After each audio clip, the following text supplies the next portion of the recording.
Well, hello, Tammy. It's so wonderful of you to join us. This is our inaugural episode of What Do Girls Really Want? And I am Helen Orr, for those of you who don't know me. I live at a place called the Moorings in Cambridge, and I'm delighted that I'm here with Freya India. Freya can introduce herself. Go for it. Thank you. I'm Freya India. I write the Substack GIRLS, and I met Helen through coming here to do a talk. And now we're neighbours, and she's basically adopted me, which I'm very happy. And I feel that Tammy's adopted me, although Tammy and I are more or less the same age. I said when we first met, she reminded me of my mum. So we're all kind of adopting each other, right? I think that's what women are all about, and maybe what girls are about, is that we adopt one another. Thanks for the invitation to your inaugural viewing here. So I'm Tammy Peterson. I live in North America, and I travel around all the time. I have a house in Arizona and another house in Toronto where both my children live. So that makes me happy if I can do that and see them whenever I have a chance. Makes my day. That's another part of being a woman. Wonderful. Well, I thought we'd kick off by Freya has written many things on her generation and why they're anxious. And of course, you and I remember the days before smartphones, when dumb phones were the thing. And before that, I remember no phones and just having to use one that was in her living room if it was, So I think we both probably even remember before the answer phone, which was a novelty when I was a child. So Freya, why don't you kick off asking Tammy and myself anything you feel that your generation and below and above would be interested in? Well, I was actually, last time we met, Tammy, you mentioned something to me about faith being a habit and a practice. And I was kind of thinking about how for my generation, I don't feel like we've learnt that habit. And I think for all kinds of things, so what you were talking about with phones, social media, online porn, all of these things that make you doubt and distrust the opposite sex. And so I always think, how can we actually teach young girls to have faith, not just in God, but faith in other people, faith in themselves, faith that, they can get married and it will last. If you've not developed that as a habit, like I think your generation did compared to mine. Yeah, my parents got married when they were 20, 21, stayed together for their whole lives. It wasn't perfect because marriage is a challenge, and it's an opportunity for an adventure that you have no idea how it's going to go, right? So it's an adventure. So there's faith in getting married because there is no way to know how it's going to go. And that's the beauty of faith, is trying to stay in the moment and to see and to listen. Jordan, what did he say to me this morning? Live and learn. I said, you know what I think it should be? Live and listen. Love that. You should change that one. Live and listen.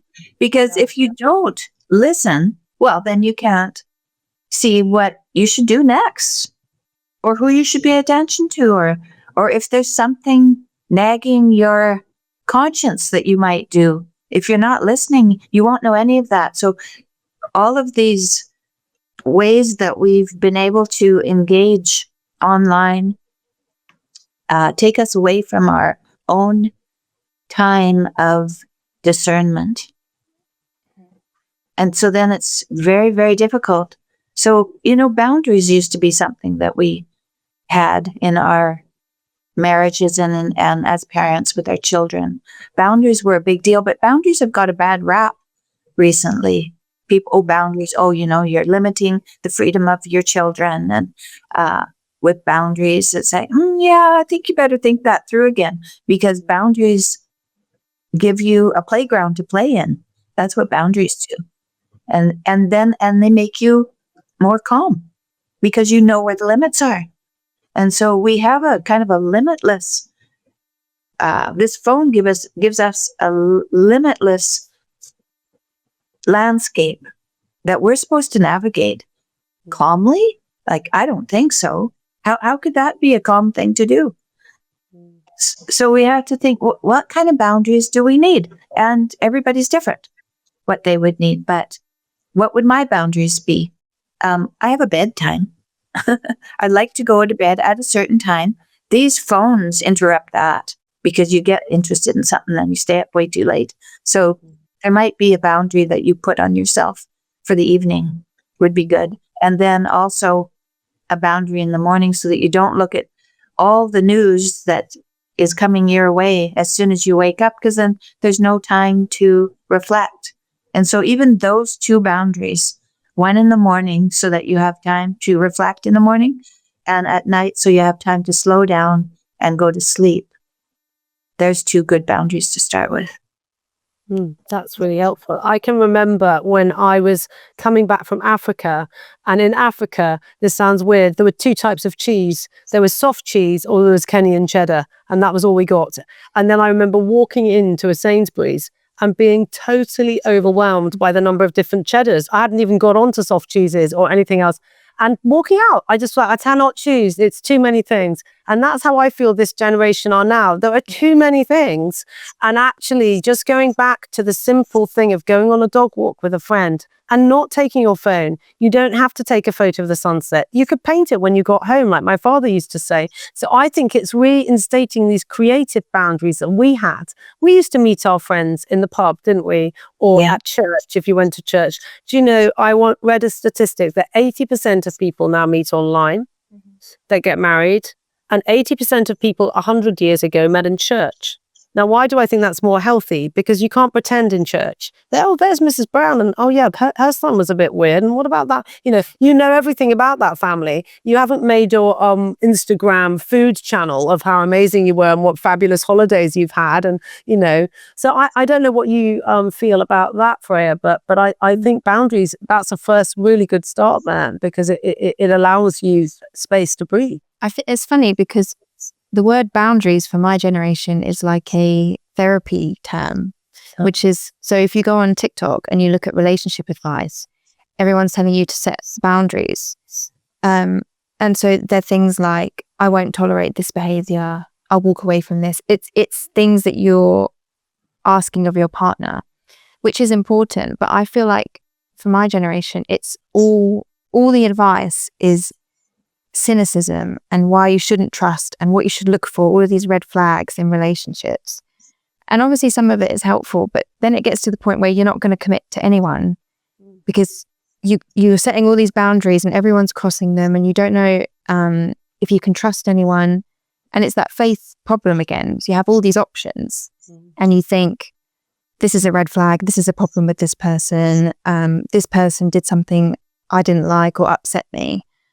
And so I feel like our problem is we've gotten really good at detecting bad signs from people, red flags, but we actually haven't developed the capacity to just be forgiving and give people a bit more grace and give people a chance to actually try to commit.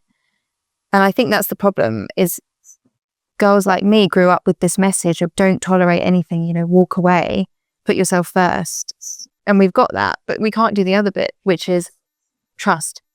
Well, I'm going to say one thing and then I'm going to hear what Tammy wants to say about that. But I think putting yourself first is a really bad idea. And the reason I think that is because, with my faith hat on, I'd say Christ says agape love is the best form of love. Now, for those of you who think love is just love, there's 4 types of love. And the greatest of these is agape, is what it actually says. And agape literally means self-sacrifice. So the type of love where you're not counting the cost. Now, I'm not talking about letting yourself be beaten up again by a total moron. I'm talking about the sort of love where if you're married to someone and they are very angry with you or do something really stupid, you take a deep breath and you say, that wasn't okay, but I'm not going to walk out on you because of that. But do not let that happen again. And you know what? Guess what? If there's someone you love, they may occasionally do that again. But when they do, you know how to walk out the door. Yeah. You do not tolerate that. But equally, you don't just chuck them under a bus because they're not perfect. Because the newsflash is neither are you. Yeah. That's me. And Tammy, we're all red flags. Tammy, what do you think? Oh, that's good. I like that stretch. I was thinking the other day, I was talking to Jordan and I said, my values are structured. God is first. And then my husband is next. And then my children are next, and my grandchildren are next. And then I'm down here. And then I thought, well, no, that's not quite right. It's God, my husband, my children, my grandchildren, and what I can do for others. And actually, I'm not even in that value structure. And so, thinking that it's all about us is the first thing that we do that puts us in a situation that is going to end up with anxiety and depression, because the more you think about yourself, the more anxious and depressed you become. I think the struggle for my generation is we feel like if we put ourselves first over and over, and we are forgiving and we give grace and all of these things, the fear is that you'll get walked all over by someone. And I think that's what young girls are trying to navigate. It's, how do I stand up for myself and not end up in a bad relationship where you're constantly being betrayed or someone's crossing your boundaries, but also be, it's knowing the difference. How do you know when to forgive and give grace versus actually I'm in a bad situation? Is there a way of knowing that? Well, I think the elephant in the room we're not talking about is sex, obviously. So my generation, somebody once said to me, my mother got 7 marriage proposals before she met my dad. And someone was like, 7? My golly. And that's because she was from the 50s. And in the 50s, you like the look of a woman, you just pop the question and off you go. Now, they might say no, which she did 7 times. And I said to my mom, when you were 32, when the last one, that was a spinster in those days. That was like totally on the shelf. I said, why did you say no to that person? And she said, because I didn't want to wear the trousers. That sounds like a really weird thing to say, but what she meant was I didn't want to be bossing that person around. And I think one of the problems that we've had is the lack of respect women have for men makes men emasculated, and then they get aggressive, and then they might look at some porn, and then you're just another number on the boss for them. Whereas actually, I think about this, I'm not a psychologist, but I would say, I'm sure Jordan might back me up on this, that men want respect. They want you to admire them. And actually, the red flag in our relationship is when I make James feel small in front of someone. That would drive him crazy. No man wants to make you feel small. And women now, with all the boundary stuff you're talking about, you mustn't, my rights, that is all going to make somebody feel that I can manage without you. Good, well, manage without me. Don't open the door for me. Don't do I love men opening doors and lifting my luggage, if you're listening out there. I like all that. I don't know about you, Tammy. That's my take. What about you? I think I hired 3 men to lift my luggage. I definitely like that. And I like to drive in a car, but I like when it's complicated, like my life is. I sit in the back seat and someone drives me, and I'm grateful for it because I have other things to do that are important too. So, there's only so much we can do. And community is what I wanted to talk a little bit about. It's like, if you're confused over what is going on in your relationship, then you ask someone you trust within your community. And then you have someone else's point of view that you can listen to and reflect on. And so we used to have that community in our neighborhoods, and we thought that was enough. But before that, we had the community in the church, and that's where the community was. And that's where you could observe and you could listen to the sermon and maybe hear something in the sermon that informs you, and afterwards maybe talk to the vicar or to someone, an elder in the church, or so there were lots of, it depended on who you were and where your relationships were, but there was a community there. And I think now that women have left the communities, some women are in the communities and some women aren't. And I don't know how much we can change that, but I think we could change people going to church and having that community being a community that you can at least show up for. And when you show up for a community, that's something. That's something you can, and it kind of hits you deeply. It's not something that you would necessarily be able to share with somebody, that I'm here and you're here and isn't that wonderful? Well, maybe not, but we're both here. That's And that's enough. We don't know what's enough anymore because we're not putting ourselves forward in places where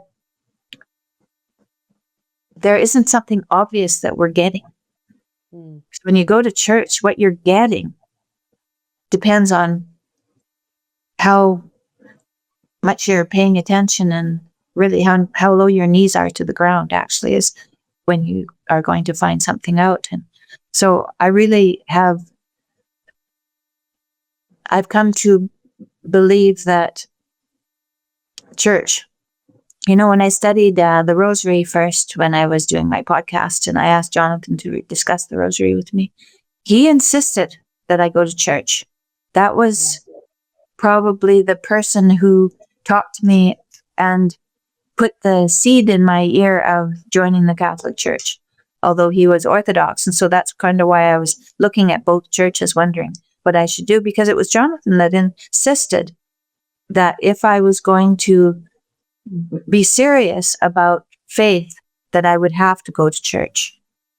And I think I see the wisdom in that, for sure. Yeah, I think that's a problem for young women and girls is they grow up without communities. So if we're talking about girls who aren't religious, they probably have never had anything resembling a community ever. No neighbors that they speak to, maybe some friends at school, and that would be it. So all of their advice is online. So when I was growing up, if I had relationship problems or didn't really know how to handle something or what's normal, you Google it or you go on kind of Instagram or you listen to kind of TikTok influencers now, who will tell you things that aren't in the context of your relationship. So if you went to church, they'd probably know you as a couple and they can give you advice knowing the two of you. Whereas now you have a young woman who goes on TikTok and an influencer says to her, oh, if your boyfriend's doing that, you should break up and walk away. And so the problem is our advice is not happening in these like tight-knit communities where everyone knows you specifically and your life story. We're just getting them from these people who are incentivized to say things that get clicks. And those tend to be kind of outrageous things and violent things. And well, I think actually what I'm going to back up what Tammy says here. When you go to church, they don't know you. So the point is they tell you eternal metaphysical truths that actually you need to hear. And I can remember being really bored in church. And actually, I think boredom is also something we need. So, and I can think, I better put my colours out here. I haven't told everybody on the audience, I'm a priest. And so I actually run a church, but, I preach at one, many people run it. And that's the point. A church is run by everyone. It's a body of Christ. I may preach, but I couldn't do it without the wardens or the coffee ladies. Everyone's important. And I think the message of faith, whether you have an actual faith in God or not, is you are important. And the only message I tell people every week that I want them to hear is you are loved, you are known, and you're important. And I think that's what we've lost by getting rid of the metaphysical element. Whereas we hear, you are the most important. So ours is slightly twisted where it's like, yeah, it's all about me. Yeah. And that's so stressful, isn't it? Because actually, if you think you have to be this person, so my view, so I'm wearing, I know this, you're wearing, you probably got a rosary on. This is my prayer robe. Yeah, there you go. I've got an Orthodox one. Good on, go Jonathan. I do also have Catholic friends like Tammy and others. And I Catholic actually means universal church with a small c. So we're all part of the same church wherever we're going. And I would say that this Jesus prayer that I do sometimes with Tammy is, Lord Jesus Christ, Son of God, have mercy on me, a sinner. Now that can sound really gloomy. I remember saying to my dad, why do we say the sinner part? He said, because in relation to God, we are all sinners.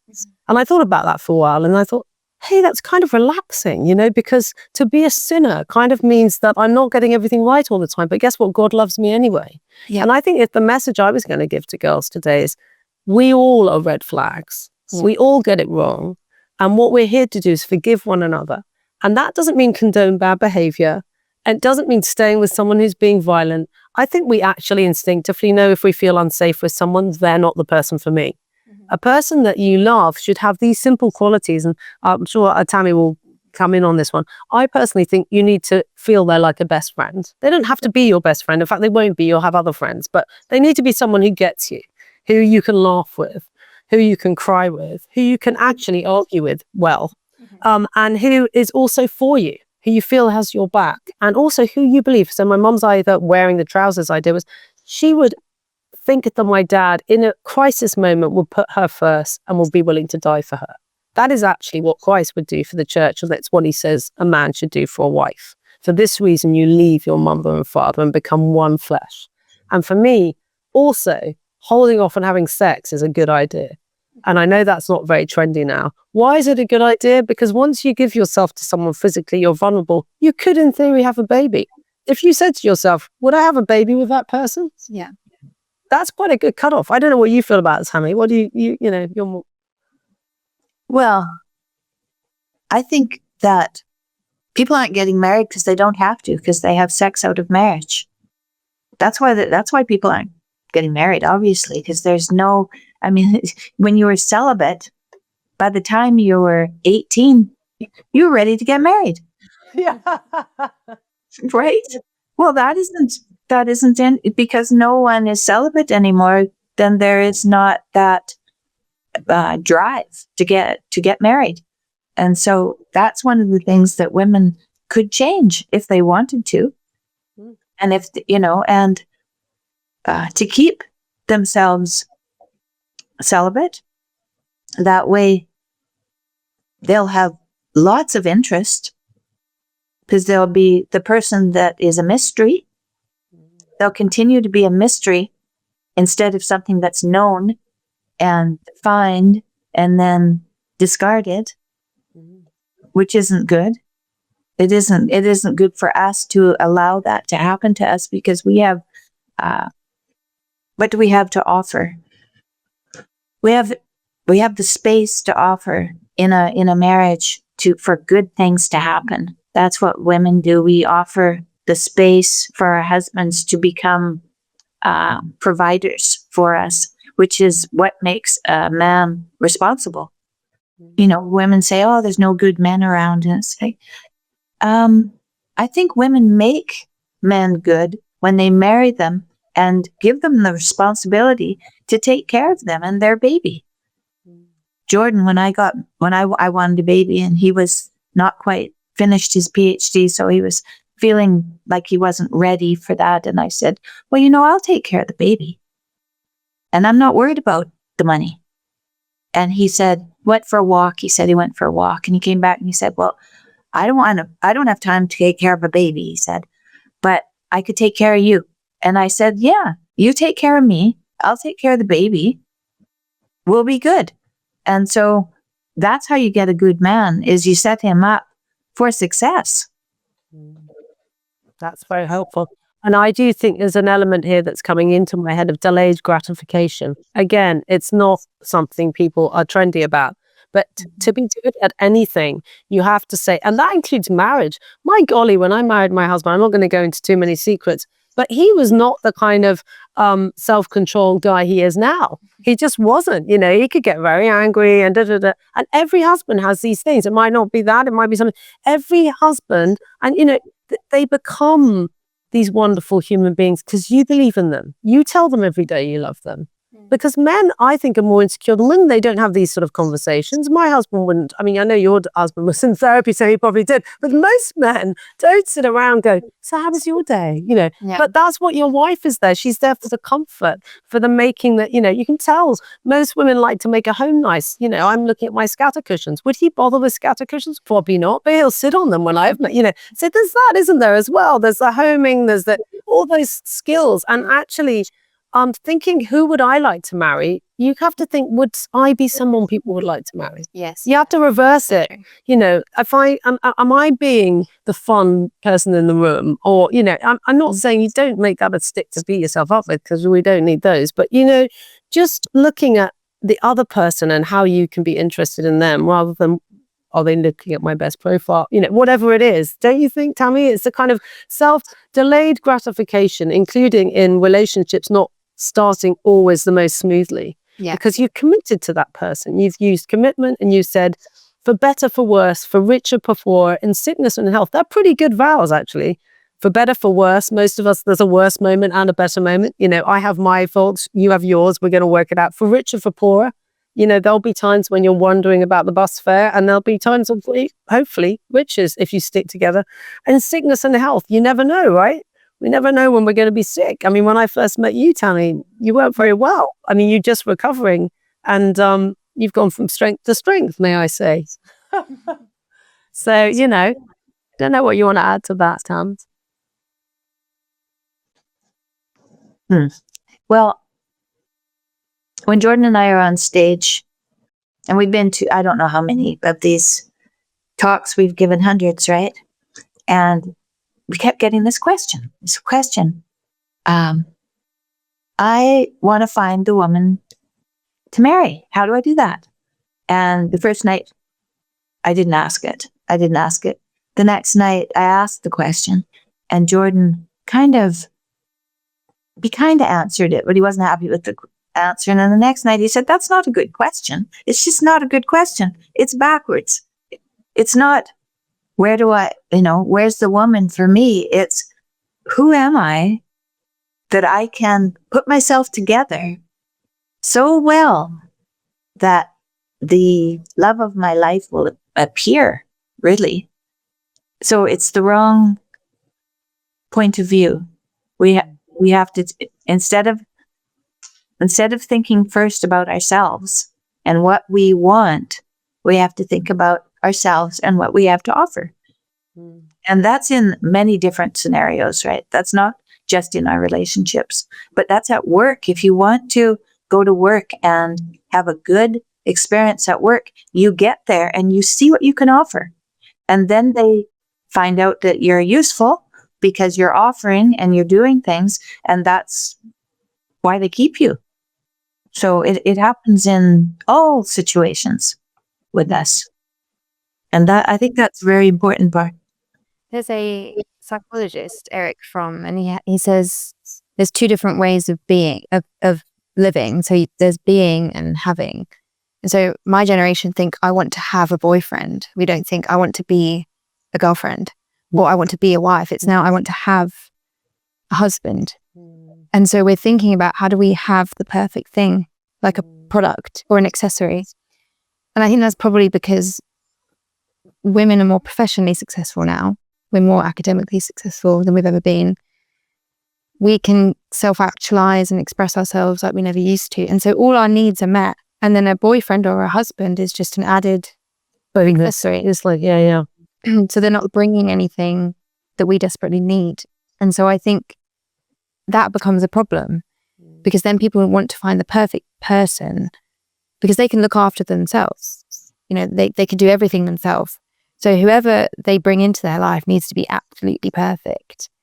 And I think that's the problem. And I think it would help young girls if we said to them to focus more on who can you be for someone, who do you want to be in your life, rather than what's the best thing you could own or have.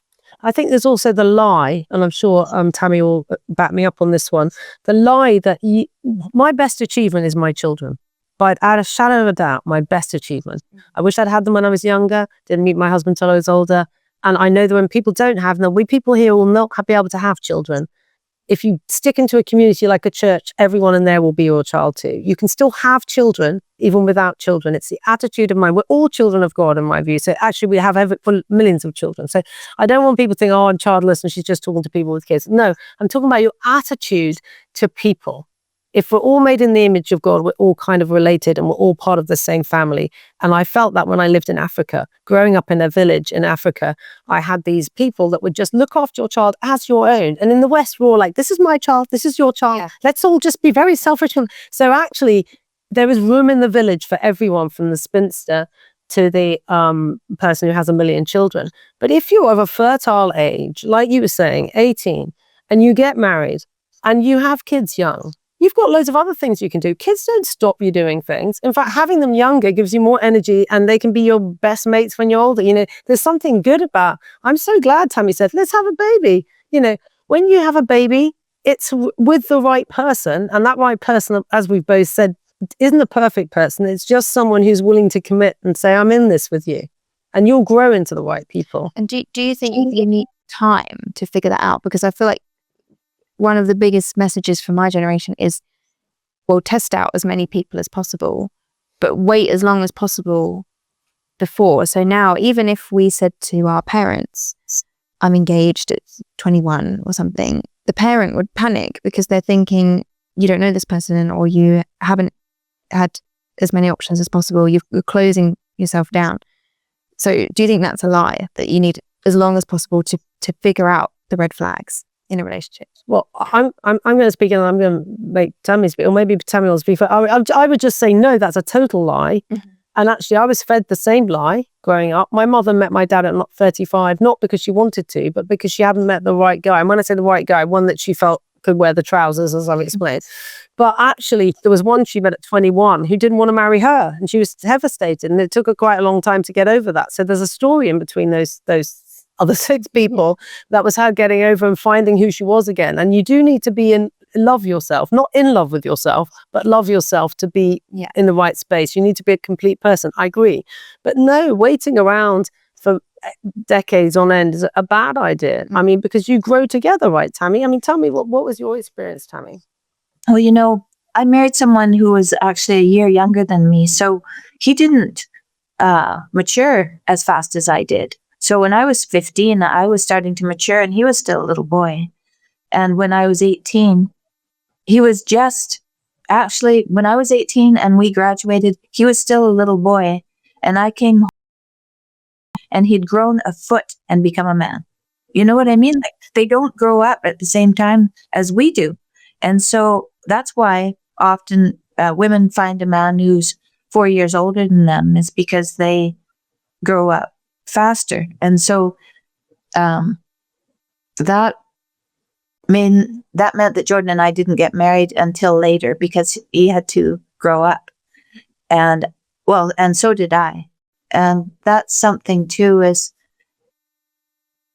when we all went to church again and learned from the Bible, then we were learning our lessons that we needed for life.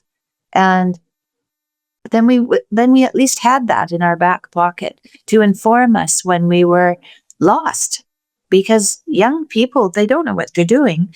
And getting married at 21, wow, what an adventure. Can you imagine? My brother got married, I think he was 23, and my son got married at 25. That's still pretty young. What an adventure. You have just met each other.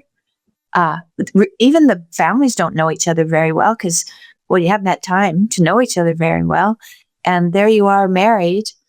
And I don't think my son and his wife would have had children that quick, but I was very sick and decided to tell my son before I died that his wife wanted to have babies.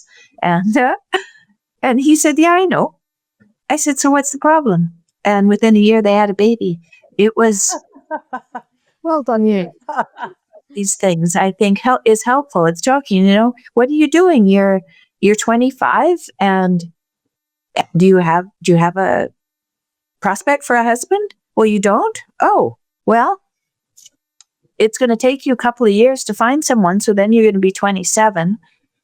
And then it might take a little while to get married. That might take another year. You'll be 28.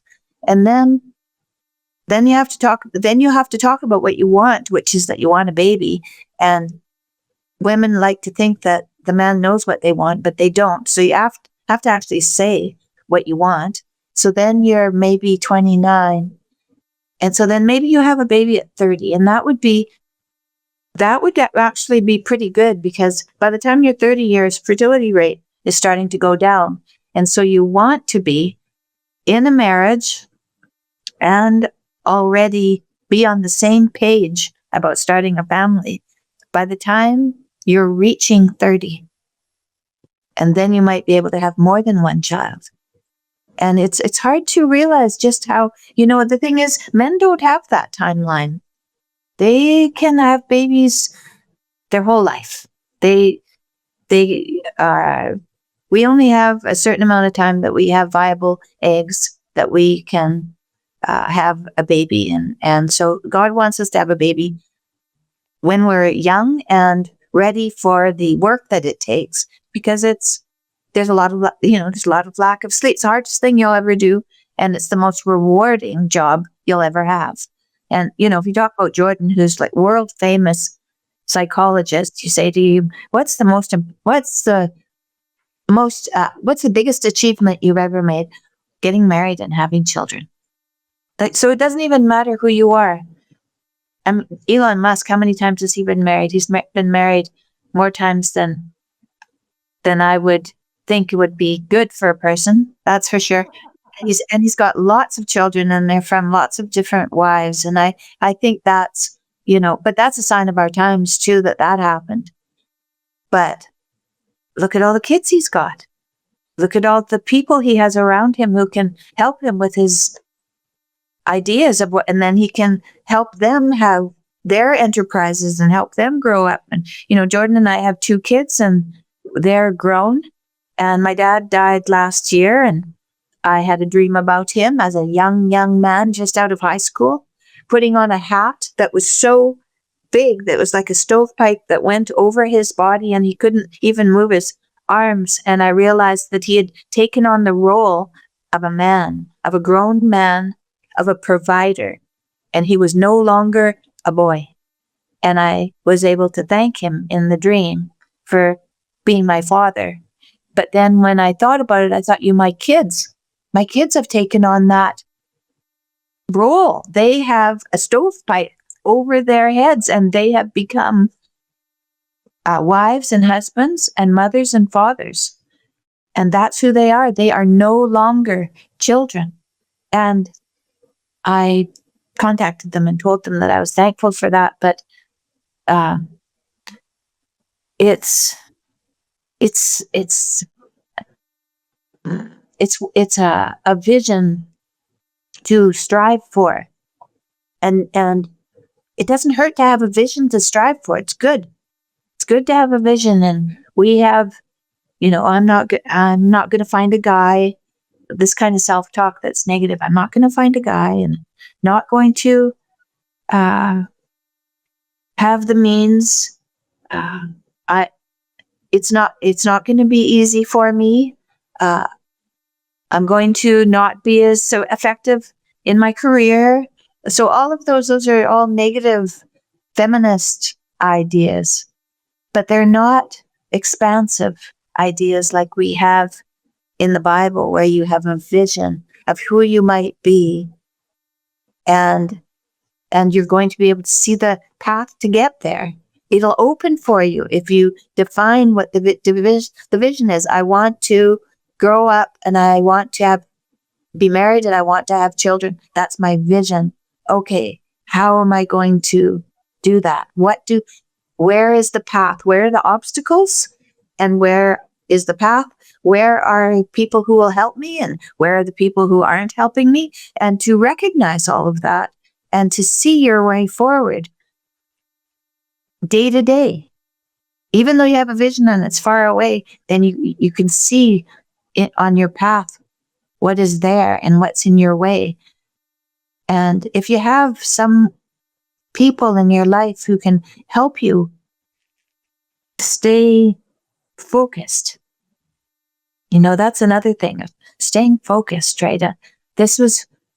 We must sometimes probably lose sight of the visions we had when we were 15 years old, when we were so young, we hadn't had any trouble yet. And I can remember my sister was 21 and her fiance died in a car crash. And I was 14, I think I was 14. And I thought they were just, Romeo and Juliet kind of to me. They were just they were so in love. I could see that, kids, they're not afraid to look and to see what's going on. I could see how in love they were. And he died, and my sister came home, and she looked at me and saw how I was unhurt, but she was so hurt. Poor lady. She was so hurt. I didn't even know how hurt she was until she was old, and we had been arguing, and I started to listen. And I listened, and she told me that I had never had any trouble in my life, and that Mom and Dad had done everything for me. And I had just been a spoiled little brat. And I listened because I wasn't going to say anything. I was just listening, see who she was. I didn't know what was going on, why we were fighting. And then she looked at me and she goes, you're a good mother. And I thought, wow, what does that mean? But I realized it was that she had lost this man when she was 21. And she saw me not hurt. And she kept that in her heart all her life.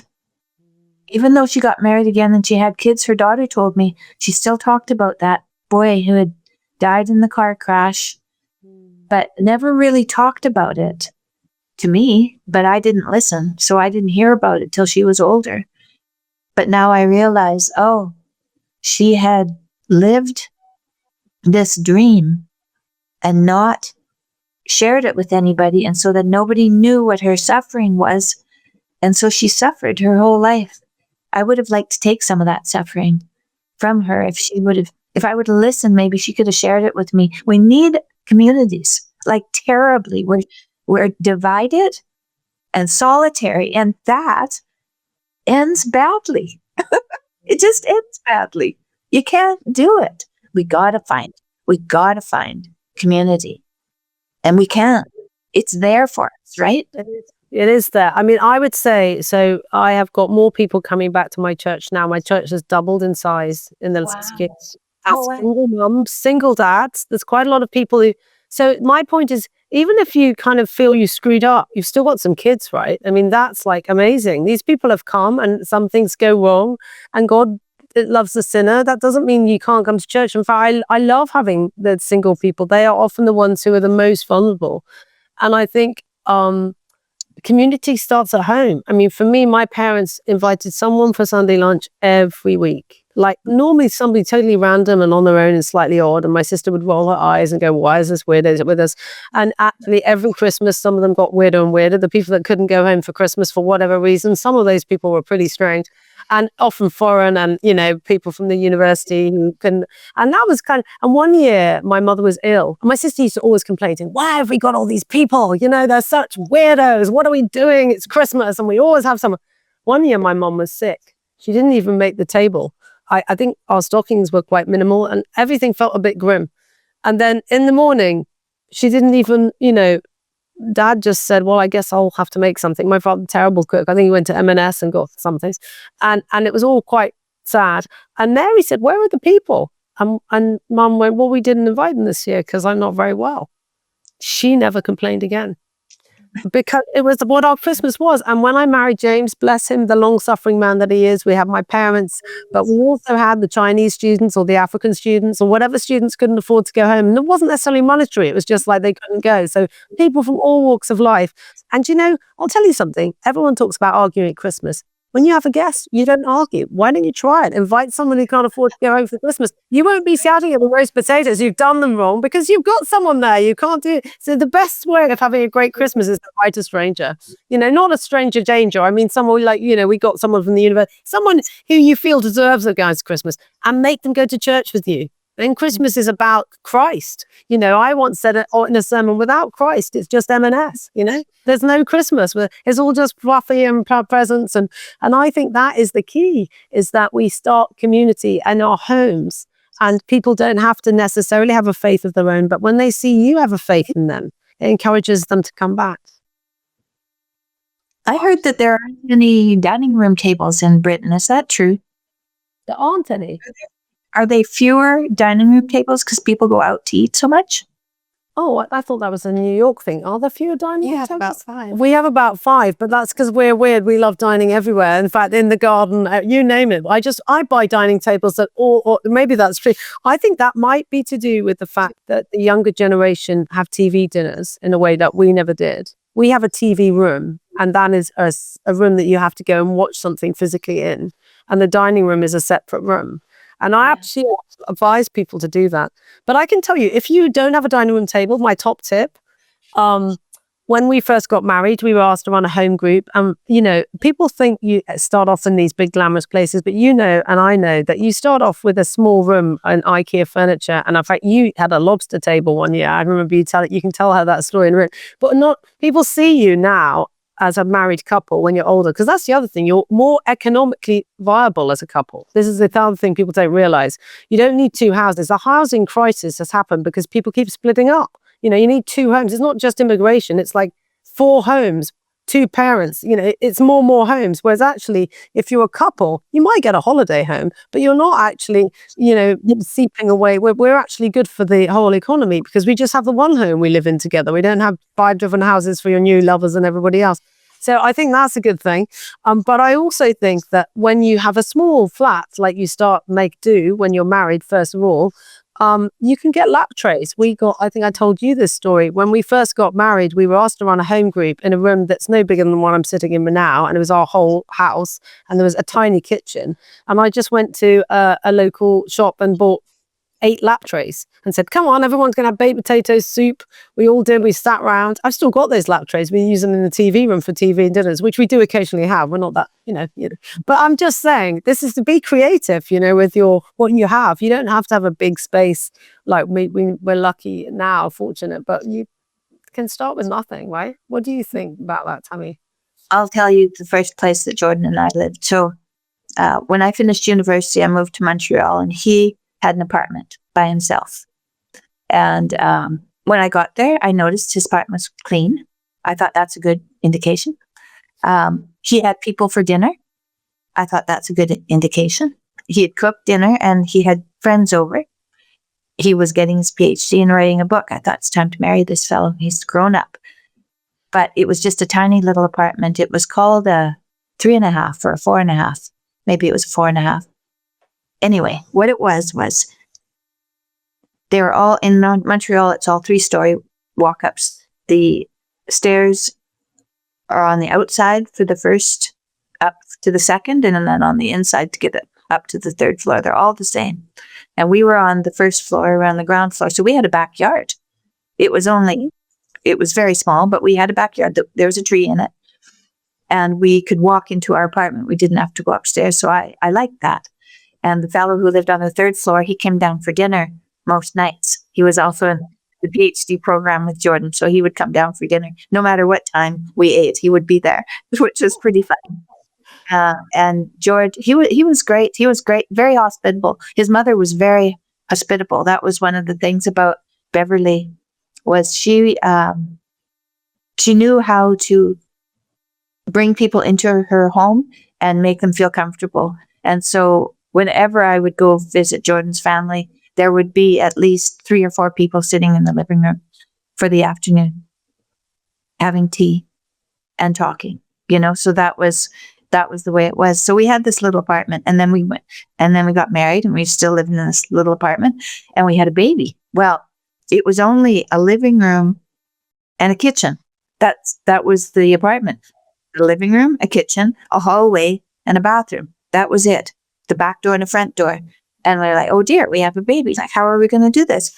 Well, the front room, the little front living room, there was kind of like an arch, and then it was the other room. So it was a open plan, regular room, but 2 squares really, right? And the kitchen was also quite this large room at the back that went all the way across, because there was no longer a hallway there. So it was a little wider. And then it also kind of had an archway and an extra part. And we thought, well, we'll take this extra part that was right beside the bathroom. We'll build a wall, and we'll build another wall, and we'll put lattice at the top, and we'll put a bed up high, and we'll put a change table and the bassinet underneath. And so, because we didn't have any room, we built a space for a bed and for the baby. Oh, and a little change table with a mirror and a bookshelf for a few books and a place for my rocking chair so I could nurse the baby. It was so cute. It was so cute.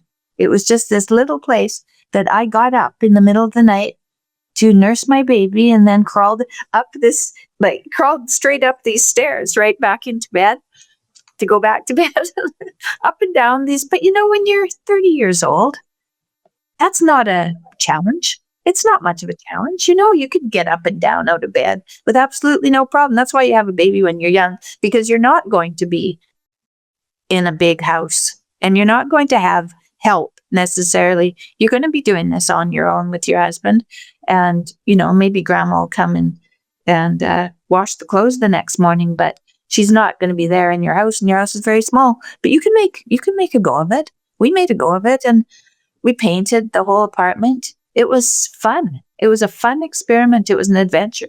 We didn't stay there long, because soon enough, one of our old friends showed up and we didn't have room for him. So we left that place, moved to another place so that he could live with us. Anyway. Yeah. But you see, this is what I'm thinking, even as you're speaking. So even without church, so say some of these people, for whatever reason, don't want to go to church. You can start by reaching out to your neighbors, like Beverly did. And my thing about having the lap trays is, don't make the fact that you don't live in a perfect house. One of the things that worries me about TikTok, and you can tell me, Freya, is that people think everything has to be perfect and super and wonderful. And then I can invite someone. If you wait for that moment, it's never going to happen.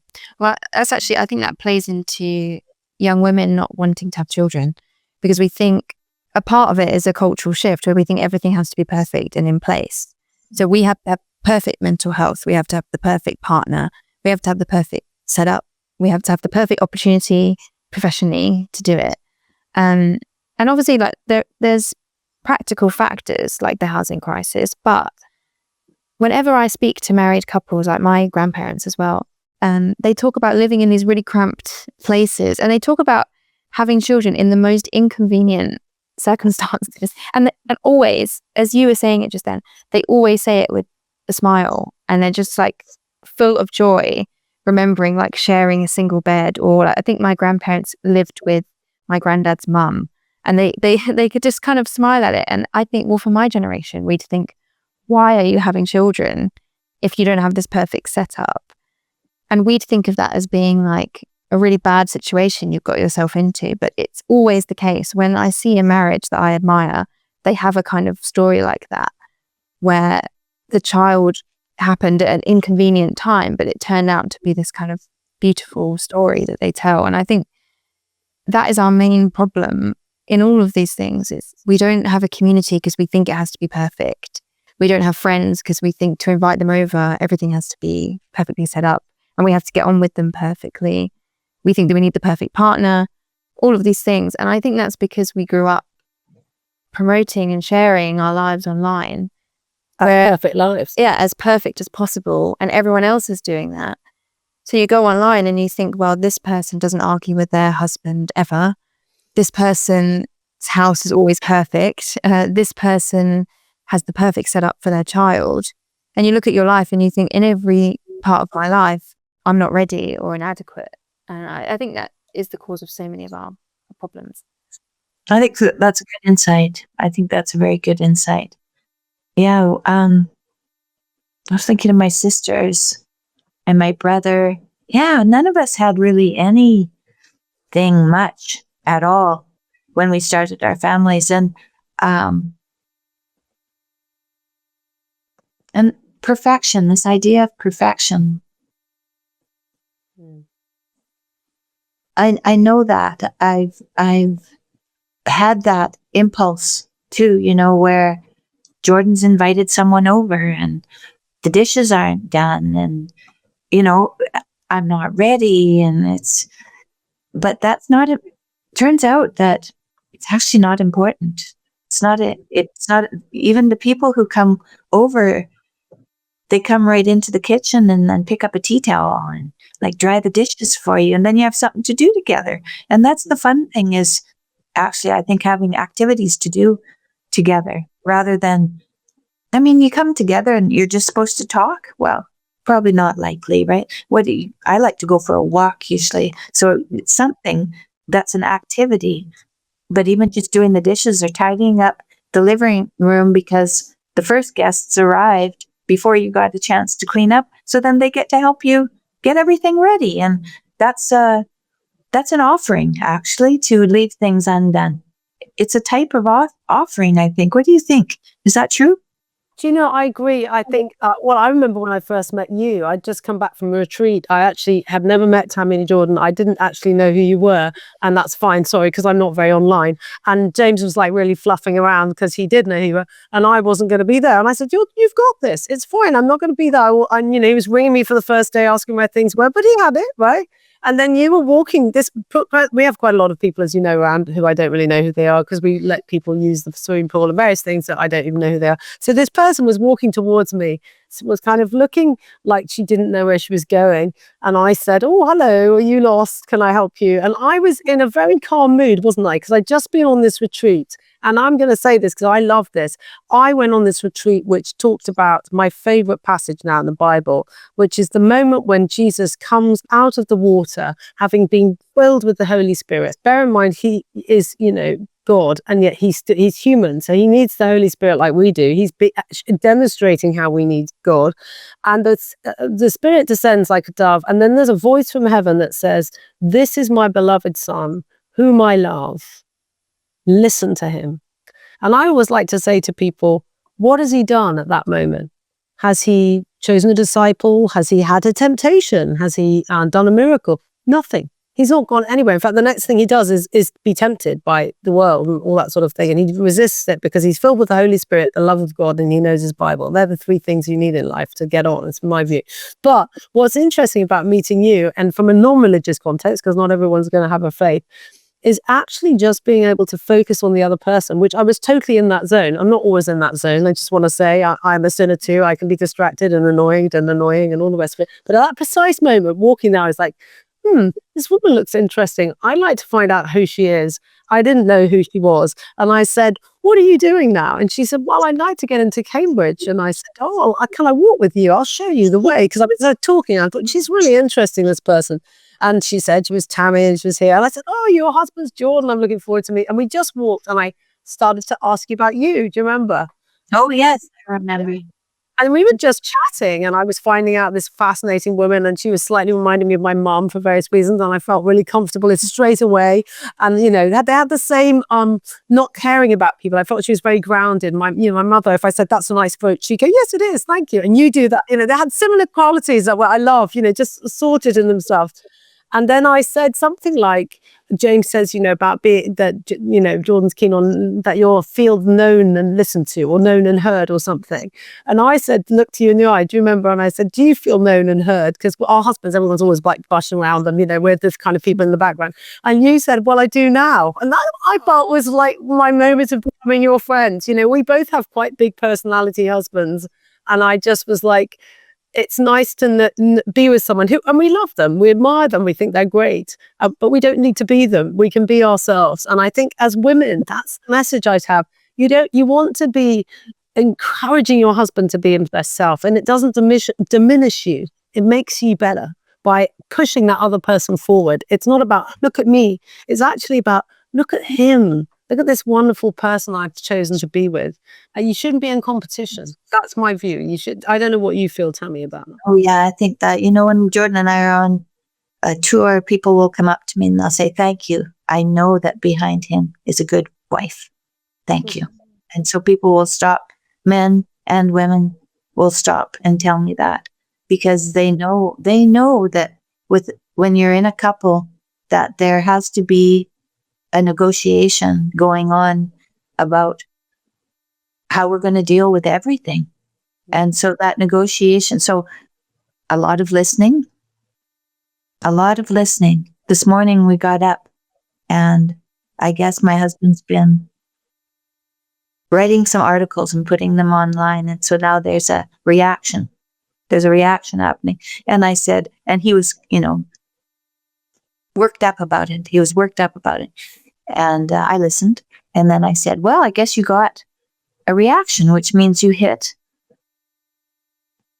an area that needs to be talked about because now people are talking about it. They wouldn't, if it wasn't meaningful, there wouldn't have been a reaction.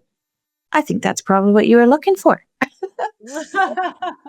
So instead of being upset about it, maybe, you know, maybe you could find gratitude in it.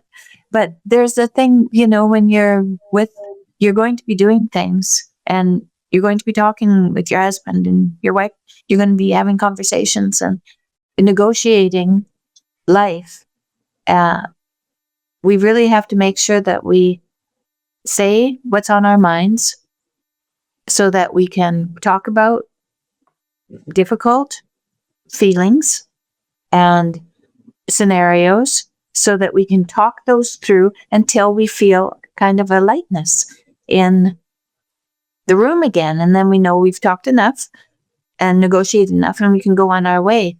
But that's why we can't be alone and solitary, is we have to have someone there with us. It's not good to be alone. And our children do the same thing. They bring us back to ourselves to see if we're being a good person or not. Like, if you have children in the room and you're all obsessed with yourself, they will start to feel ignored and they will tell you so because they'll feel bad. Maybe they'll cry and you'll realize that you're not paying attention.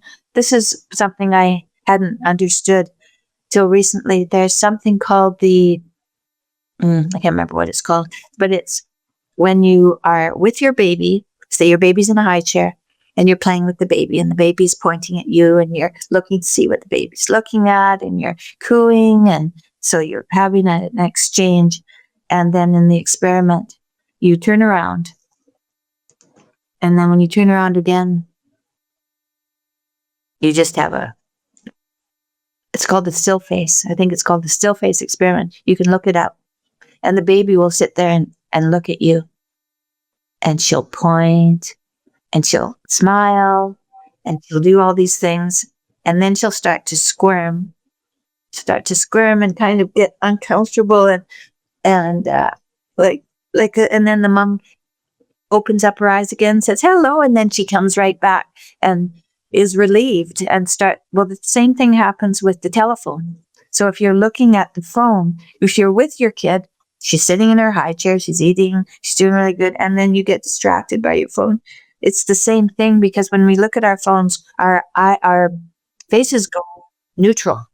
And so then the children look at us and they don't see any indication that they're being paid attention to. And that is, who knows how important that is. I was with Michaela. She has a little boy who's crawling.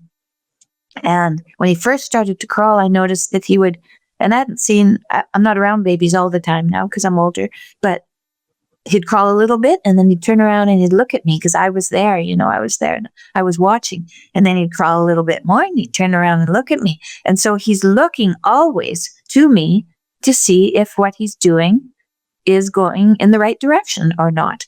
Like, I'm going over here, is that okay?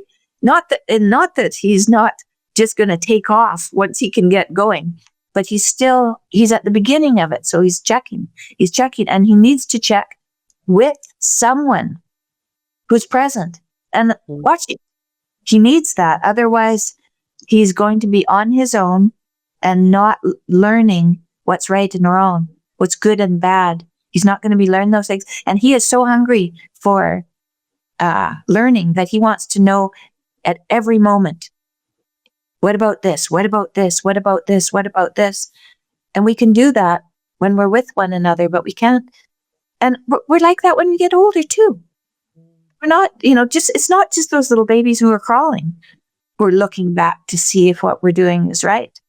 We're doing that in our relationships. That's why we get married, because then we have this person who we can talk to and say, this is what happened today, and I don't know what to think about it. It's kind of upset about it, and the other person can listen, and then you can get to a point where maybe there's some understanding of the day, and you can kind of put it to rest, and then you can go have dinner together. So it's a dance. A marriage is a dance of negotiation and play. That's what it's supposed to be. You don't hide in yourself and not share what's up. You share what's on your mind and what has happened in maybe another relationship. You share those things. Get the feedback from people you trust so that you can find your way. You can't do it on your own. It just doesn't work. No, and actually I've seen this, the affirming people is so important, because I've seen with you know, I've got a couple of friends, pretty famous friends, who've said some really quite foolish things recently. And one of them in particular, I thought, you just need to be married, man. I mean, you just need a wife. I would have told you, don't do that. Don't say that. Why did you say that? Why did you do that thing? And I said this to a friend of mine. I said, we need to find that guy a wife before he does any other stupid things. And that's the same the other way around for women. They need a man sometimes. So, no, stop there. You know, it works both ways. So, I mean, yeah, I think my generation think we have to solve everything about ourselves first before we meet the partner. So we're like, I need to get rid of, before I can have a child, I need to not be selfish. And before I'm in a couple, I need to not be emotional or irrational. And so they're like, that's why so many of us are in therapy, because we're like, oh, I need to kind of eradicate all of these things about me in order to have a husband and a child and all these things. And I think there's so much advice for young people of how to optimize themselves and work harder and be better. No one gives the advice of being in a long-term committed relationship, which is like the ultimate. It's just old-fashioned. I think it's because all these therapists need their money. No offense to Jordan, but actually, you know, most of us just get married to somebody, to work it out. We're all selfish. You know, I didn't even want kids. I mean, I liked kids. I mean, don't get me wrong. I wanted my kids. I wasn't one of, you know how some people are like, it's a baby. I'm like, it's a baby. I'm handing it back. I want a puppy. I don't like babies. You know, my mother actually turned around to me once and said, I really preferred puppies. I'd have been happy with the dog, but your dad wanted children. And now that you're here, I really love you. That's actually what she said. And weirdly enough, it made me feel quite secure. I was like, phew, I'm glad you love me. I could tell you did. But, you know, it wasn't like she went into a room and went, and some women love all babies, but don't worry if you don't. You will love your own baby. It is almost impossible not to. And if you were selfish before, which I think I was, you become selfless with a baby. 2 hours every night, God, we woke up for the first 3 years of our lives. That teaches you unselfishness right there. You don't need a therapist. You need a toddler that doesn't go to sleep. I also feel like we're taught now to love ourselves. And so if we have a problem, it's like, oh, I need to overcome this problem so I can love myself and kind of move on from it. And I need to kind of, if I have an insecurity, I need to solve it before I meet a partner. And I actually feel like, as you were saying about marriage and any kind of relationship, committed relationship, they're supposed to help you through insecurities and show you actually you don't need to be insecure, you're safe here and these kind of things. But I feel like there's so many young girls now who are saying, you know, I'm just trying to stop being as sensitive or as insecure and it's not working, and, you know, thinking they're broken because of it. And sometimes the actual answer is just to be with a good person who shows you can be safe and secure, and then suddenly you're not insecure because you're in a secure situation. Yeah. But I go online and it's like, you need to be in therapy if you're insecure, you need to have some medication, you need to be all these self-improvement things. And it's like, well, if you believe that you can't trust all men and that's something you've grown up with, there's no amount of thinking or therapy or anything that's really going to solve that until you meet a good man and see for yourself an example. But again, I think people think that's so old-fashioned, they can't give that advice of, you know, actually look for a meaningful relationship, and that might have the answers. You know, not all the answers are in you. And there also is no one good man except Christ, I would say. Everybody else is a failure, including me. And that's very relaxing. That sounds so unrelaxing, don't you think? Having to be perfect and everything. Golly, I'm feeling really anxious already. I actually think the best thing to know is I am a failure. We're all failure, but we're failing towards love. That was my father's great phrase. Fail towards love. Go in that direction. Fail towards loving people. And he always used to say, when I was a teenager, this was my best bit of advice. I don't know what your father would have advised, but my dad said, stop thinking about yourselves and look at the other person. It's really hard to do. I tried it. But stop thinking about yourself and ask the other person about them. Find out what's interesting. And he used to love the Queen Mother. And she once said, if you find somebody boring, the fault is your own. Because you're not delving deep enough to find what's interesting in that person. And I really believe that. I think everybody has something to offer. If we're all made in the image of God, from the taxi driver, my husband always rolls his eyes because we get in a taxi and he goes, please don't ask him anything about himself. I just can't help myself. I'm like, so how's your day been? You know, and suddenly we're on a conversation. Now, occasionally I'm tired and just put my headphones on, but normally I think this is an opportunity missed. This is a person I could get to know.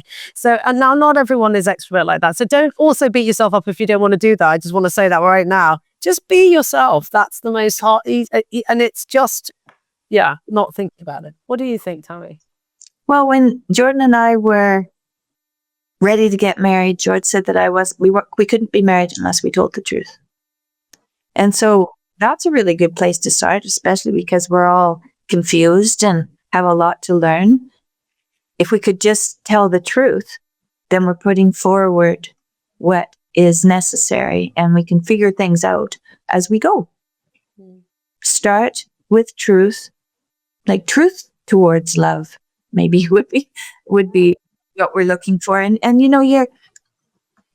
reading a book about marriage right now, and she was talking about romantic marriage and marriage of it. She didn't say convenience, but it was like institutional marriage, I guess, is what she was talking about.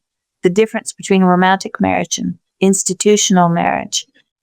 That historically it was romantic marriage, and now there's more institutional marriage. I think that Jordan and I, we knew each other. We grew up together, so we knew each other.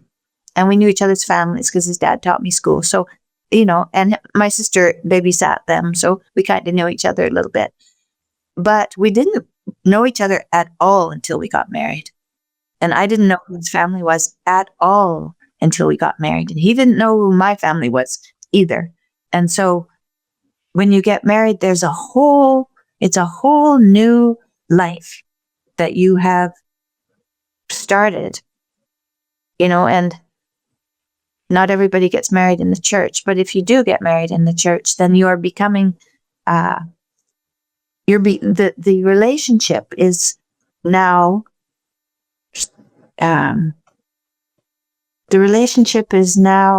comes first before the man and the wife. The relationship is first. And so then we are in a situation when we get married to be truthful, say what we think, not hide what we want, assuming that maybe that it's not worthwhile sharing.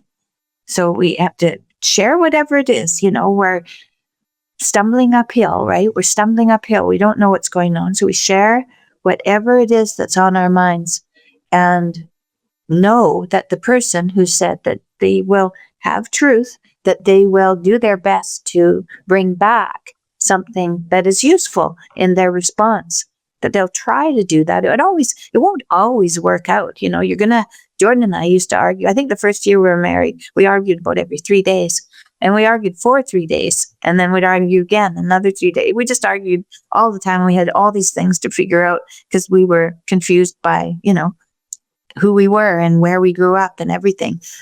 Completely confused, but we would just argue.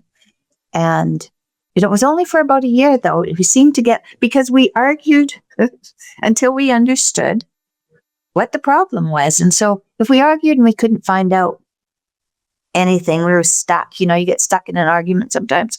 Then we would go back to our own spaces. I would usually go to sleep.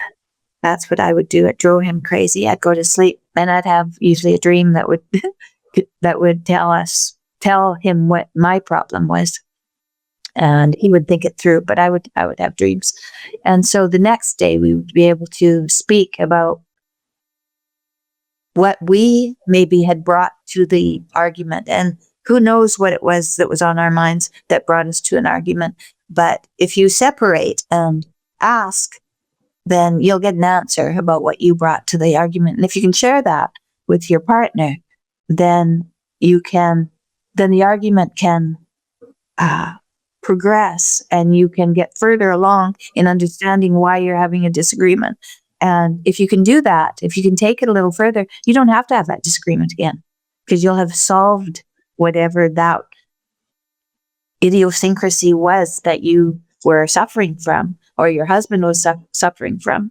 So there's a way to, I say, negotiate till you find the spirit of play again. So if you're not done, if you walk away and think, he just doesn't know, he just doesn't understand me, or he just doesn't listen. You know, if you walk away like that, well, then you actually haven't done your part to negotiate enough to find the sense of play, the feeling of dancing again, that a relationship is like when you first meet someone.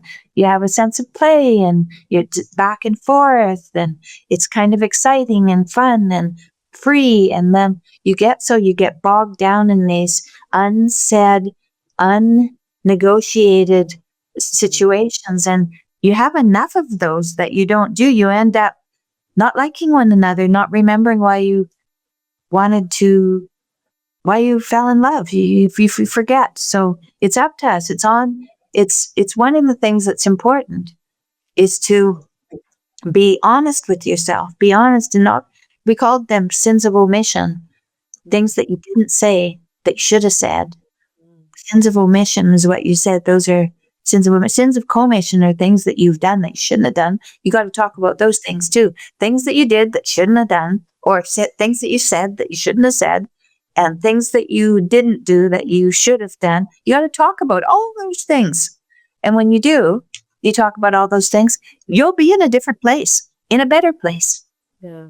There's the like darkness and then shedding the light on it. And we often huddle in the darkness worried that people will leave. And I think one of my big things about marriage is that you have to make it like non-negotiable. You marry and then you say, we're going to throw away the key to getting divorced when we find the first annoying thing. And you will find that thing. And then we're going to forgive one another, whatever that thing is. I mean, obviously, I'm not talking about murder and things like that, but I'm talking about, every one of us is selfish, and you are surely going to be hurt by the one person who knows you the best.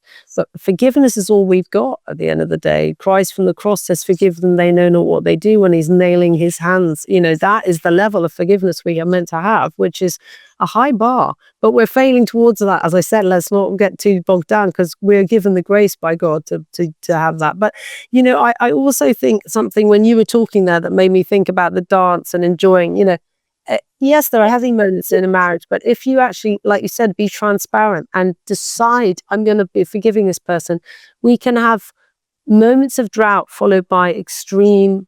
So my parents were happily married for 60 years, but my mother wanted to leave my dad in the first year. She said, honestly, he kept bringing back people. I didn't know what was going on. I was never being put first. She was a GP. She'd come back and dad had invited 10 people for breakfast. She didn't even know how to cook. She felt overwhelmed. And actually, she went to see a friend of theirs who was a bishop, and my mom was a missionary doctor. And he turned to Jean and said, you're being too Christian. Tell him what you really think. Stop being so Christian about it. And that's the other thing, I think, with this perfectionism, you kind of think, I can't possibly tell them that about myself. Mm-hmm. No, you absolutely have to tell them everything. So she went back and said, I need a few boundaries. If you're going to invite people, I need to have bought eggs. You can't just... And so they negotiated. Negotiation is the best thing about marriage, is you learn how to be a master of negotiation, because you have to survive. And actually, you need to be selfish in one way, and that you need to be able to get your point, things that you can live with and things you can't. And you need to be selfless on the other. You're not a doormat. When I said about agape, self-sacrifice, it's not about just, whatever you think. It's actually about working together. If you're both doing that, if only one of you is doing that, you become a doormat. If you're both doing that, you have a lively, beautiful. And my favorite quote of hers was, she said, love is like an ocean. She said, sometimes it's full in and you're just so in love with this person and, and then other times it's just acre of beach. You're like, where the hell did that person go? And you have to wait for it to come back in. The mistake people make are like, I'm no longer in love with you. As if it's a kind of, it's actually an action anyway. It's not an emotion. You don't suddenly say, you're not really my child. You're being annoying. Go away. Your child is always your child, and you should treat your marriage in the same way. You're always that person's other half. You've always got their back, even when you hate them. You are a pain in the ass right now, but I'm going to love you anyway. What the hell? I've committed, and I'm going to tell you later when you're in a better mood why you are. Pick your moments. That's negotiation, right? Don't tell everybody at the same time. When they're slamming the door is not the moment to knock on it. You leave them alone for a bit. There's all that, isn't there? Don't you think? The timing. I mean, here, because my parents are divorced, which is quite common for young women my age. And I think a big part of it is we didn't see parents argue, negotiate, and then come together again. In my experience, it was they just split. So I never saw arguments and people like reconciling with each other. And I also was never taught that that's a skill that I needed to negotiate in a relationship. And it's not like a huge threat. If you're arguing, that doesn't mean you're with the wrong person and you've made a horrible decision. But I think a lot of young women, they've never seen that kind of, as you've just described it, they've never even heard older women describe that negotiation. Because I think sometimes older women keep it to themselves as well, because they want to present the perfect marriage. And actually it's quite freeing to hear people say this is a part of it. Talking, arguing, and even hearing that the first year of marriage can be difficult, but then it blossoms into this beautiful thing. That's so refreshing, because you just don't hear anything like that. You hear the second you start arguing, you've made a terrible mistake, and it's that perfectionism thing again. And so I think the more people can talk about it and actually show their children this is okay, this is part of marriage, and also teaching young women not just to like look for red flags and who's a bad partner, but actually teach them the skill of this is how you're going to have to argue in a relationship and put your point across. And if you're more reserved, you need to learn to be a little bit more assertive. And if you're too assertive, you need to learn how to Get a bit more. And those kind of skills, I think young women really need to hear and then see examples of. Yeah, and I do say that when I go on a taxi ride and my husband doesn't want to talk to someone, I do just sometimes put the earpods on for his sake, not for, because actually maybe he doesn't want the life story of the person they wanted to go.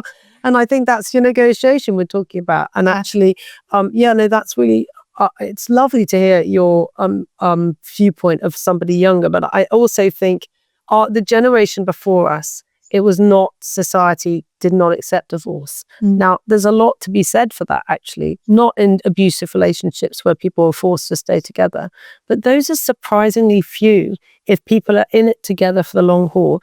Delayed gratification, I think, is the biggest thing that we don't have now. You know, I want a meal, it's instant. I want this, it's instant. I'll buy this on Amazon. I don't even wait till Christmas. Everything is now. And I play the piano. I was rubbish for the first 5 years. I now write songs on the piano. And why is that? Because I had to go through the pain of learning how to, scales, chords, working out a tune.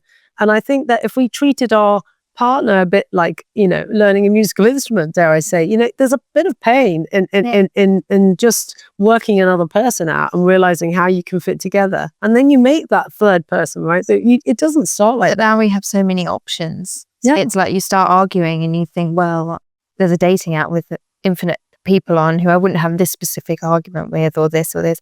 And so you'd have another argument with them down the line. But you don't have people don't have the patience anymore, because there's so many options and ways out. And also you have so many people, unfortunately, encouraging you to walk away and try someone new, and you deserve a fresh start. I think that's a big part of the culture now, especially for women. Other women tell you, actually, you shouldn't be arguing, you deserve better, you deserve this. And I think just in general, we need more of an awareness, not just in relationships, but in life, that things are delayed gratification. You have to learn things, you have to compromise, sacrifice. I think if you're not raised conservative or religious, you never hear that from anyone. And so I'm now just trying to learn that in my mid-20s, and I wish I had more of an understanding when I was younger, but there's just not the culture, the institutions, or the community to teach you that. And it's quite a hard thing to learn at an older age. I think young girls need to hear that they shouldn't expect perfection and what they should expect of marriage earlier, because if you try and learn it in your 20s, you've still got this kind of perfectionist mindset. And so I think, for the next generation of girls, that really has to be the priority of older women around them, is to teach them that, things can't be perfect. They shouldn't expect perfect. And like we said at the beginning of the conversation, focusing on being the right partner rather than having the right husband. Well, that's a brilliant conclusion, I think. I think we could talk about this for another 2 hours, don't you, Tammy? Good. This was really, really nice. I like this. Yeah. I think, I've been wondering what I've been doing with this podcast. It's like, what am I doing? But I do think that, and now with your podcast, you're thinking, oh yeah, maybe what we need to do is talk to young women. And I think that that's true. Well, I wanted to think both because I think both of you don't realize how few role models girls and young women have like the two of you.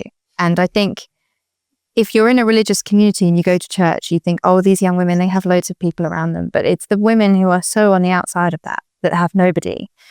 And it's so comforting for me in my 20s, but I think there'll be so many other young women listening and girls that will find this and have no advice or community in their life at all. So thank you both for talking to me. Oh, my pleasure. Very, very, very. Yeah, my pleasure. Thank you. Oh, be blessed. Dear Tammy, lovely to see you. Oh, lovely to see you too. Thank you so much.